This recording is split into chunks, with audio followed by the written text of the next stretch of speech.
Hello everyone, I'm Chester44 and welcome to this Let's Play of Blades of Avernum. Last episode, we started hearing the prisoner's story.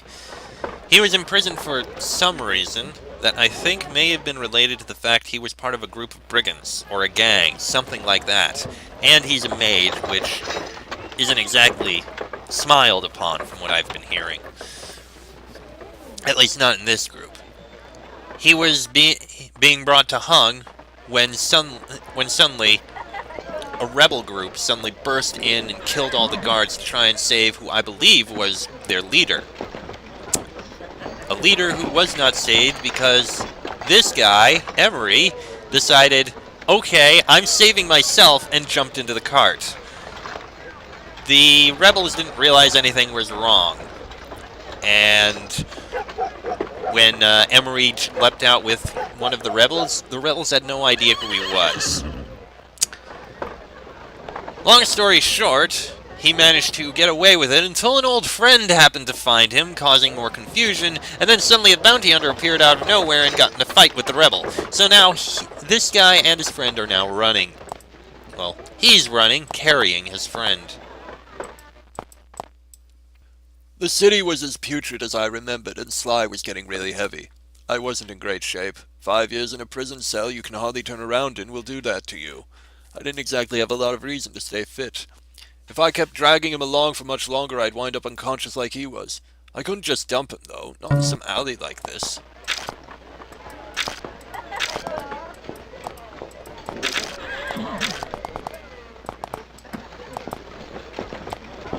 I didn't know my way around this labyrinth of alleys. I would probably do better on paved roads, like the one to the east. Carrying an unconscious man through the streets was bound to attract attention. Attention is the very last thing I needed. I decided to leave Sly lying in the mouth of the alley. I placed him behind a dumpster, where hopefully he would be hidden from view. I didn't want to leave him helpless in a city like Sigasal, but I didn't have much choice. Hopefully the stun spell would wear off soon. It had behaved rather erratically, and I wasn't real sure how much of an effect it had had on him. Hopefully no permanent damage. I cautiously prepared to step out into the street, but out of the corner of my eye I caught a glimpse of a guard. I glanced about and saw another guard moving through the crowd. I stepped back into the shadows. It wasn't safe to move about the city in broad daylight. I turned away and started back down the alley.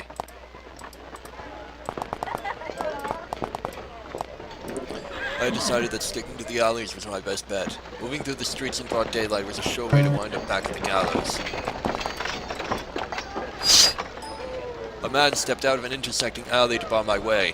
He wore the same armor as Gerald had. I spun so fast I almost tripped. The armored man just stood his ground and watched on as I scrambled away.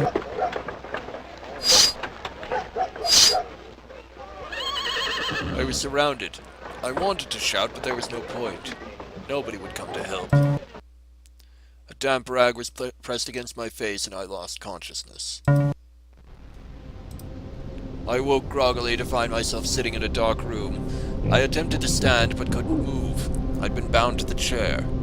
A man sat across the table from me. He wore silver armor, but on his breast was the same flag emblem that Gerald and the other blue-armored men wore. There was another man standing beside me, and I thought I could see more standing in the shadows at the edge of the room. The man in silver, who was apparently an authority figure, seemed to be lecturing the second man, but the words sounded distant. I concentrated and the words came into focus somewhat. If the rescue had gone successfully, Mauricio, then why is this dog sitting here in place of Durant? Samael, sir, I do not know. The rescue, we tried our best, but without the teleportation rod, the wizards are to blame. I promise you, if we'd had the rod, it would have worked. I had it all planned, but it all hinged on the wizards. I trusted you, Mauricio. I put you in charge of our most important mission, the mission on which all our plans rested. And you failed. He spoke deliberately but haltingly, like he was trying to hold in his anger. He slowly stood as he talked and walked around the table to stand face to face with Mauricio. I'm sorry, sir. The Watch had a wizard with them. He tore our men to shreds. Gerald was the only other man who made it out of there. I shouted. I asked whether he was in, and he said yes. He said we had them. It was a mistake. A mistake? Yes, everybody makes mistakes, Mauricio. We make mistakes and we learn. We fix our mistakes and we never make the same again. He grabbed me by the hair and yanked my head back to stare up at him. Yes, this is just a mistake. So tell me, Mauricio, where is Durant? When will you be fixing your mistake? I do not know, sir. I have heard no news, but I'll do whatever I can. I'll search him out myself, sir. I'll go all by myself. Samael's mailed fist caught Mauricio in the jaw, splattering me with blood and shards of teeth. Mauricio crumpled to writhe about on the floor. Then look for him in the void. Or better yet, bring his corpse down from the gibbet before you go. Get this cur out of my sight. His punishment will wait. I have this one to deal with now. 2 men emerged from the shadows to drag Mauricio away. Samael took his seat across from me again. He contemplated me over the top of his clasped hands. So, I'm interested to meet the man whose life fate valued over even that of Cedric Durant. Cedric Durant, the assassin whose killings had had Casablanca on edge for months. It had been around the time of my arrest, and the details were hazy in my mind. I remembered he had killed a slew of aristocrats and even a few military officers. This was all a big misunderstanding. No need to get angry. Samael continued on, oblivious to my placations. I wonder if you thought you were doing yourself a favor by jumping in the back of that cart. I wonder if it crossed your mind that this was your big break. Well, it wasn't. You would have done better to stay at those gallows than to cross the Azure banner. You will beg for the gallows before I'm through. You're sounding a bit distraught. Maybe you should think this through. You have cost the city of Sigasel more than you can possibly know. Durant was the key. He would have had everyone from Cromwell himself down to his meanest lapdog lying awake at night. They terrorize us, break into our homes, and steal what is ours. But the tables would be turned. They'd be the ones watching what they said. They'd be the ones living in fear. A new reign of terror, one that could reverberate Casablanca itself. Another crusader for the people. Here's a hint. Don't bloody bother. No remorse, even when you know what you could have given your life for. Still no regret. You disgust me. Sir! An underling stepped through the door behind me and promptly made his report. Sir, the courier is here. Courier? What the hell are you talking about? Why are you troubling me with these details? Sir, perhaps I wasn't clear enough. The courier is here. The one who is delivering that teleportation device for Mauricio. The courier. Yes, bring him to me. I would very much like to speak with him. The courier, as they called him, entered the room hesitantly. He was a lean but well-muscled man who appeared to know how to handle himself. It was clear, though, that being thrust into this eerie room had rattled even him. So, the courier finally arrives. Take a seat, Samael intoned. The man crossed to the chair next to me and sat down, eyeing the shadows at the edges of the room as he did so. Samael launched right into his tirade of berating and belittling. The courier was taking the curses and threats of hideous torture fairly well. Something gave me the feeling he wasn't your average mailman. I wasn't sparing the conversation much attention, though. I was trying to work out a way to get out of here before I was flayed alive. I could burn my hands with a simple fire spell, although casting a spell at this point was risking setting myself on fire. But where did that leave me? Who knows how many men were waiting in the shadows ready to cut me down? You have cost us dearly, and it will cost you dearly, I promise you that. It sounded like the courier was in the same boat. From what I'd heard, he had as much a hand in the failed rescue attempt as I. If he'd had that package delivered on time, they could have teleported out of there with Durant no problem. Teleported right out of here. Teleport right out of here. My eyes strayed to the package in the courier's lap, but my thoughts were interrupted when another underling barged in to report to Samael. Sir, I have half a mind to... Sir! What the hell is it now? Sir, I have urgent news. It will have to wait. I am dealing with this disgrace right now. I'm sorry, sir, but it cannot wait. It is very urgent. Samael stood to leave, and the others filed out behind him, leaving only the 2 guards at the door to watch the courier and I. I hardly took notice, though. I was too enraptured by the package in the man's lap. Our ticket out. The sound of the door slamming shut behind them brought me back to reality. I hissed at the courier out of the corner of my mouth to get his attention. He turned to look straight at me. Fool, didn't he know how grave the situation was? Samael wasn't messing around. We're in serious trouble if we don't find a way out of here. No, don't look at me, just listen. He nodded to show he understood, which was an improvement. I have an idea that might get us out of here. That package you carry contains a teleportation device. At this, he turned to look at me in puzzlement. And how the hell would you know? I glanced up and saw that one of the two remaining guards had started to take notice of our conversation. I hurriedly continued on. I heard them, but that's not important. The device can get us out of here. I just need a few minutes to check it out and figure out how it works. We'll have to get rid of the guards if I'm to have that kind of time. Hey, no talking! The courier didn't pay the guard any heed. Gotcha. There are a bunch of these guys, but I've been in my fair share of combat. Let's do this. Ready when you are. The angered guard had already started across the room. He stood over my chair, hand raised in preparation to flatten me with a blow from his gloved fist. I said no talking! Instead of delivering a crushing blow, though, the guard simply jerked his head to the side and collapsed. The courier stood behind him, his hands in a fighter's stance. He had no weapons, but that wouldn't be a hindrance judging by his earlier display. He reached for a knife to sever my bonds, but I beat him to it. I concentrated, and my bonds burst into flame just as I'd intended. Perhaps I was getting my old touch back, or maybe I was just lucky. I hoped it was the former.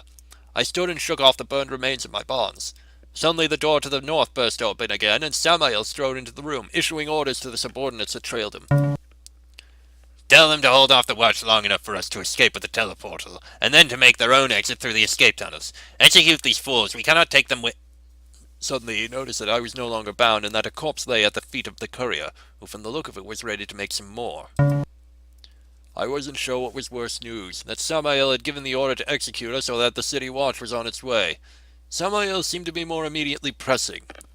Meanwhile, all attention had shifted to the package in the courier's hands. I do not have time for this nonsense, Samael said softly. I do not know what you think to gain by striking at my men, but you are clearly outmatched and outnumbered. Give me the package and we will allow you to live. If you resist, you will die. If you give it to me, we will go our way and leave you for the watch to find. Everybody goes home happy. He thought about it for a moment before responding. Tempting, but I don't think so. Do your worst. I let out a sigh of relief. If he had handed over the package, I'd have ended up at the gallows for sure. If we resisted, at least there was a chance we would succeed and be able to teleport away.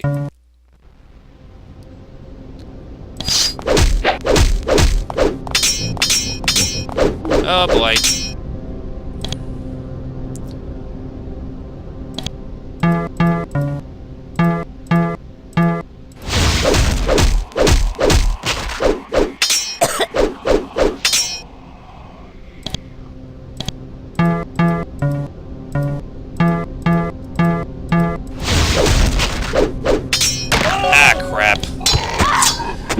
Okay, I'm going to be right back. Okay, managed to make it back. I do have an idea for how I can survive this a little, but not much. Alright, fortunately I'm hasted. This should help out a fair bit.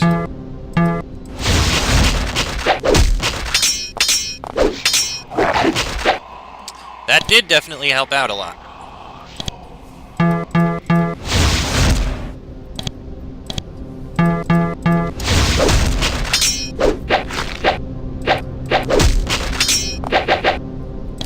Okay, definitely getting out of here, fine.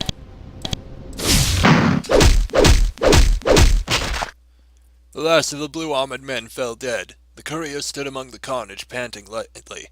Well, that's over. You weren't bad. Perhaps not. My spellcasting had improved, but he had been simply masterful. The guards had looked like they were standing still as he danced among them, delivering kicks and punches and contorting to avoid their feeble counterattacks. I've had some troubles with the watch lately, and wouldn't like to stick around, so if you don't mind handing me the package... He handed over the package. Yeah, sure. Think I'll come along too. I'm not really in the mood to explain all this. He indicated the dead men strewn about the room. I'd already ripped the box open and had begun inspecting the teleportation rod. It was pretty standard, an ivory rod with 3 sockets in the tip, 2 for focusing gems, 1 for a power supply. All 3 had been fitted with gems. The wizards, as Samael and the others simply referred to them, had already configured it for a destination. Now, if only I knew where that destination was. Presumably it was somewhere safe, but safe for a member of the Azure Banner and safe for me are two different things. It could simply lead to another of their hideouts and more angry men. Or, and this was a particularly grim prospect, it could lead right here. I pushed the thought away. You know how to work this thing or not? I know how, I'm just not sure where it'll take us. Well, that's a pretty important detail. I wasn't paying attention, though. I was giving the rod one last look over. It looked like any other rod I'd ever used, but even a subtle difference is a big one in something this delicate. I didn't have much choice but to trust that the wizards had done their job well, and this thing would carry us to safety. I indicated where to grip the rod, and once he had a firm grasp, I prepared to press the button to activate it. Suddenly it struck me that I didn't even know the man's name. Eye memory, by the way. You know, just so I don't die next to a stranger. It's Theo. Are you really sure you know how to use this thing? All this talk of dying and unknown destinations. I'm starting to have second thoughts. No time for second thoughts, just hang on for dear life and hope all goes well. Oh, bloody hell, I'm going to wind up ripped to shreds. Half of me here, half God's know where's. Oh, bloody... The magic enveloped us, and the sounds of Theo's cursing were growing distant. The room was becoming increasingly faint. Then it vanished, and we were surrounded only by the void.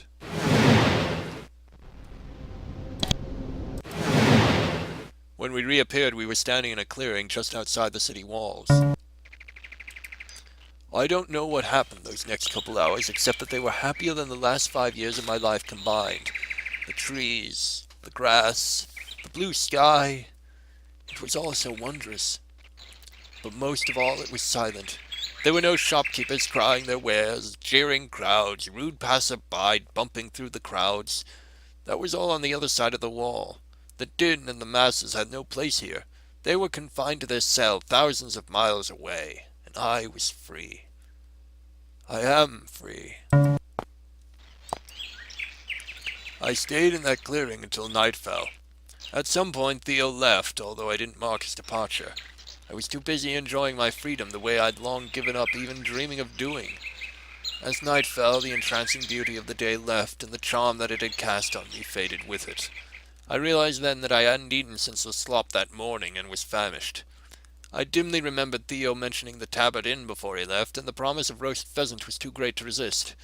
So I made straight for this place. And I tell you, friend, I haven't been disappointed. A more delicious meal or better company I can't recall. Nice of you to say so. And I mean it. You see now why I said this dinner was a momentous one. It is my first meal as a free man, the start of my new life. Oh, there's so much I need to do. All the things I missed these last 5 years call to me. Nature and food and books and friends. It's all possible again. Good luck with all that.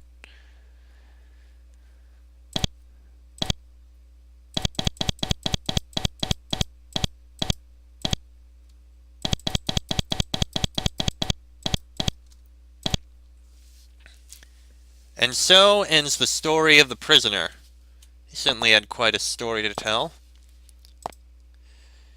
So that's 3 people down. Two tales left to go. The priestess and the bounty hunter.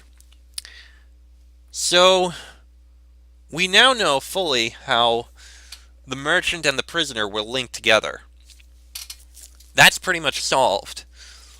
The prisoner was basically the wrong person taken in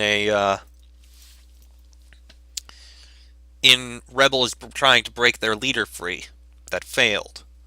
And he ended up tied up and all that, and only managed to escape thanks to the merchant, Theo, who was also tied up in all of it.